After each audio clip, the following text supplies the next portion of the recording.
ஒரு பறவை இனத்தோட peak ஸ்ட்ரக்சர inspire பண்ணி தான் புல்லட் ட்ரெயினே கண்டுபிடிச்சிருக்காங்கன்னு சொன்னா உங்களால நம்ப முடியுமா? இந்த கிங்ஃபிஷர் பறவை இருக்குல்ல, அதுங்களோட பீக் ஸ்ட்ரக்சர் பார்த்தீங்கன்னு வைங்களேன், லாங் அண்ட் நேரோவா இருக்கும்னு சொல்றாங்க.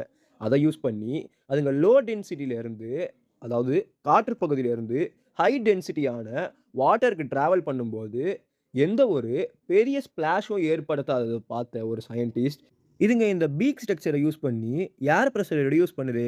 அப்போ இத பேஸ் பண்ணி நம்ம புல்லட் ட்ரெயினோட ஸ்ட்ரக்சர் இருந்தா எப்படி இருக்கும்னு கண்டுபிடிச்சது தான் இந்த புல்லட் ட்ரெயின். இதில கவனிக்க வேண்டிய விஷயம் என்னன்னு பார்த்தீங்கன்னா, ஒரு பறவை இனத்துக்கும் ஒரு மாரியான பீக் ஸ்ட்ரக்சர்ங்கிறது இருக்கு. இதுவரைக்கும் நம்ம உலகத்தில 11,000க்கும் மேற்பட்ட பறவை இனங்கள் இருக்கு. அதில ஒவ்வொரு பறவை இனத்துக்கும் ஒரு ஃபுட் டயட்டுங்கிறது இருக்கு. என்னென்ன பறவை இனங்கள் எந்தெந்த மாரி பீக்ஸ யூஸ் பண்ணி அதுங்களோட ஃபுட்ட சாப்பிடுதுங்கன்னு நம்ம பார்ப்போம் வாங்க. அதுக்கு முன்னாடி பறவைங்களுக்கெல்லாம் பற்கள்ங்கிறது கிடையாதுன்னு நம்ம எல்லாருக்குமே தெரியும். அதுக்கு பதிலா தான் அதுங்க இந்த பீக்க யூஸ் பண்ணுதுங்கன்னு நம்ம எல்லாருக்குமே தெரியும். இந்த பீக்கோட மெட்டீரியல்னு பார்த்தீங்கன்னு வைங்களேன், கெரட்டின்னு சொல்றாங்க. அதாவது நம்ம ஹியூமன்ஸோட நெயில் இருக்குல்ல, அதுவும் இந்த கெரட்டினால தான் உருவானதுங்க.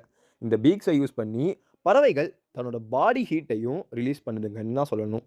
சரி, ஃபர்ஸ்ட்டு இந்த பிரெடேட்டர் பேர்ட்ஸ்ன்னு பார்த்தீங்கன்னு வைங்களேன், அதாவது இந்த கழுகுகள், வல்லூறு, ஆந்தைங்கள்லாம் இருக்குல்ல, இதுங்களுக்கெல்லாம் ஹூக் மாதிரி ஷார்ப் எட்ஜோட பீக் வடிவம்ங்கிறது இருக்கு.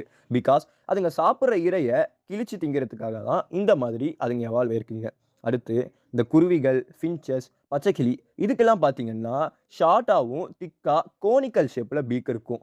அத யூஸ் பண்ணி இதுங்க ஹார்டான விதைகளையும், நட்ஸையும் உடைச்சு சாப்பிடுறதுக்கு எவால்வ் ஆயிக்கிருக்குங்க. ஹம்மிங் பேர்ட்ஸ்க்குலாம் பார்த்தீங்கன்னு வைங்களேன், நீளமான பீக் ஸ்ட்ரக்சர்ங்கிறது இருக்கு.